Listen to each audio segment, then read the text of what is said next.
Akhirnya, akun YouTube Bosman Mardigu RIP, Rest in Peace. Akun ini akhirnya berhasil ditutup setelah puluhan kali dicoba ditutup, dibungkam, dan akhirnya mereka berhasil membungkamnya selamanya. Sebagaimana semua orang tahu, sejak Juni 2019, pertama kali video narasi Bosman mengudara di YouTube adalah merupakan satu-satunya video narasi beraliran geopolitik dan geoekonomi untuk sahabat muda kaum milenial dan zilenial belajar cara cerdas bernegara. Mengajari anak muda yang berusia 40 tahun ke bawah mengenal otot pengetahuan lain akan banyak cara bernegara yang lain, berekonomi, dan membangun nation interest NKRI garis lucu. Tujuannya memberikan visi bernegara agar pada tahun 2045, 100 tahun usia negara Indonesia atau disebut Indonesia Emas, Indonesia merupakan negara superpower di tahun 2045. Tidak mudah memberikan pelajaran ini karena sang pejabat ataupun siapapun pemangku kepentingan politik di Indonesia tertohok-tohok egonya dan jabatannya kalau pemahaman cara cerdas bernegara 2045 ini masuk ke benak anak muda sekarang. Jabatan mereka dan kebijakan mereka yang saat ini berbasis kepentingan kelompok pasti buyar. Untuk melindungi mereka yang berkuasa, ada lebih 20.000 buzzer rupiah yang bermain cantik di berbagai media. Tujuannya membenarkan kebijakan pejabat, menyiapkan pemikiran bawah sadar masyarakat jauh sebelum kebijakan diterbitkan,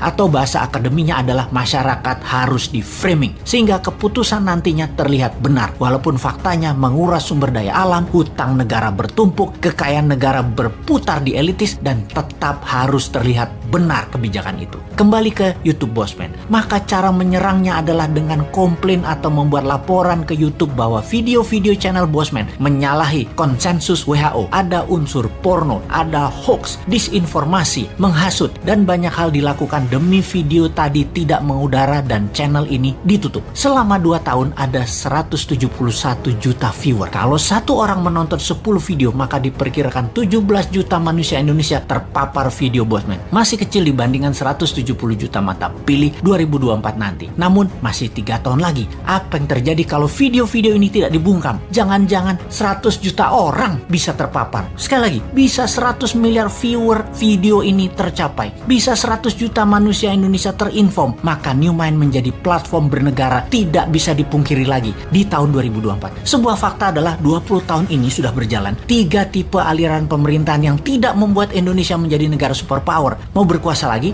di tahun 2024. Masih minta jabatan. Bayangin, padahal mereka tidak membuat Indonesia menjadi negara superpower. New Mind jadi tidak boleh ada panggung di media mainstream. Bosman sudah tidak ada tempat di media sosmed lah tempatnya. Makanya usaha terakhir adalah bungkam pakai buzzer. Untung beberapa sahabat sudah meri-upload video-video Bosman. Sekarang sahabat, perintahnya adalah naikkan segera 600 video tersebut dimanapun, sebanyak mungkin channelnya, sebarkan dan pastikan 1 miliar viewer tercapai segera melalui akun Anda sahabat pejuang sepemikiran Indonesia Superpower 2045. Informasi berikut ini bagi sebagian orang mungkin tidak disukai, bagi sebagian orang mungkin tidak diperdulikan, bagi sebagian orang lagi bisa membuat Indonesia negatif citranya di mata dunia. Beberapa jam setelah Indonesia memutuskan memberikan suara dengan pernyataan no atau tidak mendukung R2P di sidang PBB, Lembaga Keuangan Dubai, dan beberapa lembaga keuangan yang rencananya mendukung Indonesia Investment Authority atau SWF ala non-MMT menarik mundur dukungan mereka. Sehingga rencana besar SWF bisa gagal, seperti rencana pemindahan ibu kota yang melambat bahkan berkesan mulai dilupakan oleh yang melakukan inisiasinya. Pastinya banyak yang tidak percaya bahwa keputusan keberangkatan haji di Indonesia ke Mekah yang sudah 2 tahun ini ditunda adalah keputusan politik. Juga ketika tim All England kita tidak dapat izin bertanding, ini masalah politik. Tapi banyak yang tidak percaya, alias kebijakan politik Indonesia kental miring ke satu sisi, membuat sisi berlawanan mulai dalam tanda petik melakukan sesuatu unjuk kekuatan.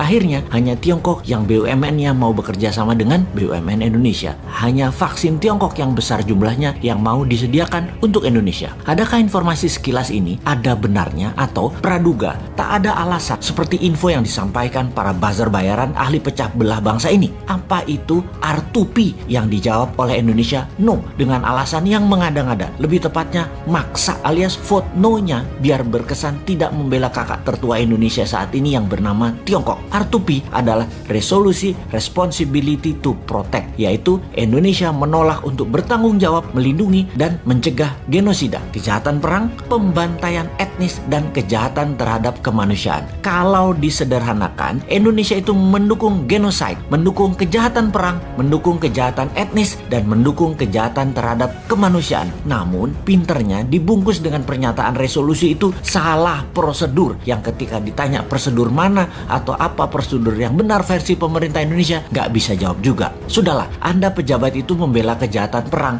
karena harus satu kata sama dengan Tiongkok. Sudahlah, ngaku aja. Singkat cerita, R2P resolusinya dimenangkan yang vote yes atau yang mendukung, atau mereka anti kejahatan perang, anti kejahatan kemanusiaan, di mana Indonesia dengan memvote no, artinya Indonesia anti HAM. Indonesia bergabung dengan 15 negara yang vote no, seperti Tiongkok, Rusia, Kuba, Suriah, Korea Utara. Keputusan no ini melawan 115 negara yang memvote yes, seperti Jepang, Amerika, Timor Leste, Malaysia, Spanyol, New Zealand, Australia, Myanmar, Filipina, dan lain sebagainya. Alias, di regional, keputusan no Indonesia sejalan dengan keputusan kakak tertua Tiongkok yang berbeda dengan keputusan negara tetangga Indonesia seperti Australia, Papua Nugini, Timor Timur, Malaysia, dan Filipina. Hebat keputusan yang berani sekali itu. Ini sudah menunjukkan Indonesia nggak kompak dengan ASEAN dan regional tetangganya. Oke lah, apapun itu semuanya sudah diputuskan dalam politik luar negeri. Dan inilah yang jadi masalah ketika kebijakan negara beda dengan mainstream atau jalur utama. Jadi,